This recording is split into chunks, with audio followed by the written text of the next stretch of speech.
40 வயசுக்கு மேல அப்படின்னு வரப்போ குழந்தைங்கலாம் கொஞ்சம் வளர்ந்து காலேஜுக்கு போயிடுவாங்க. இல்ல சில பேர் கொஞ்சம் சீக்கிரமா கல்யாணம் ஆனவங்களா இருந்தா ஈவன் குழந்தைங்க வேலைக்கு கூட போற ஒரு சுச்சுவேஷன் இருக்கும். சில பேருக்கு ஒரே ஒரே குழந்தையா இருக்கும், சில பேருக்கு 2 குழந்தைங்க இருக்கும். அப்ப என்ன ஆயிடும்னா அவங்க வளர்ந்து அந்த காலேஜுக்கு போய் திருப்பி அங்கிருந்து அப்படியே வேலைக்கு போயிடுவாங்க. அது வரலும் அந்த வீடுங்கிற அந்த கூடு நல்ல கலகல கலகலன்னு இருக்கும். அதுக்கப்புறமா பார்த்தா திடீர்னு பார்த்தா எல்லாரும் கிளம்பின மாதிரி இருக்கும், அந்த வீடே எம்டி ஆயிடும் இல்லையா. இந்த சிண்ட்ரோம்க்கு பேரு தான் எம்டி நெஸ்ட் சிண்ட்ரோம் அப்படிங்கிற இந்த சிண்ட்ரோம்ல இந்த 40 வயசுக்கு மேல இருக்கிறவங்க எல்லாம் இதுக்கு இறை ஆயிட்டு இருக்காங்க அப்படின்னு உளவியல் ரீதியான ஒரு தகவல்.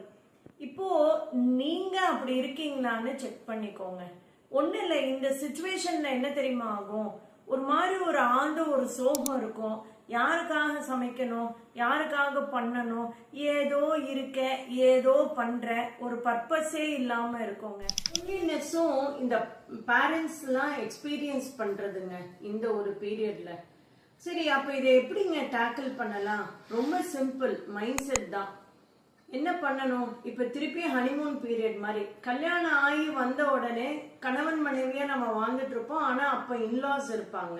இப்போ உங்களுக்கு இன்லாஸ் கிடையாது, நீங்க 2 பேரும் தான். இப்போ திருப்பி உங்க ஹஸ்பண்டோட அந்த ரிலேஷன்ஷிப்பை நம்ம ரீஎஸ்டாப்ளிஷ் பண்ணணும், ரீகனெக்ட் பண்ணணும் அவங்களோட. உங்க ஹாபிஸ்லாம் என்னென்ன அப்படிங்கறது கொஞ்சம் தோண்டி எடுங்க. அப்புறம் உங்களுக்குன்னு ஒரு ரூட்டீன் வச்சுக்கோங்க. இப்போ நீ எக்ஸசைஸ் பண்ணு, வாக்கிங் போ, யோகா போன, அப்ப நம்ம என்ன சொல்லுவோம், அது கிடக்குதுங்க, குழந்தைங்கள ஸ்கூலுக்கு அனுப்பணும்னா அதை பண்ணணும் இதை பண்ணணும், எனக்கு டைமே இல்லைன்னு முதல்ல சொல்லியிருப்போம். ஆனா இப்போ உங்களுக்கு டைம் நிறைய இருக்கு. அப்போ அதை ருட்டீன் பண்ணுங்க, ஒரு ஷெட்யூல் போடுங்க.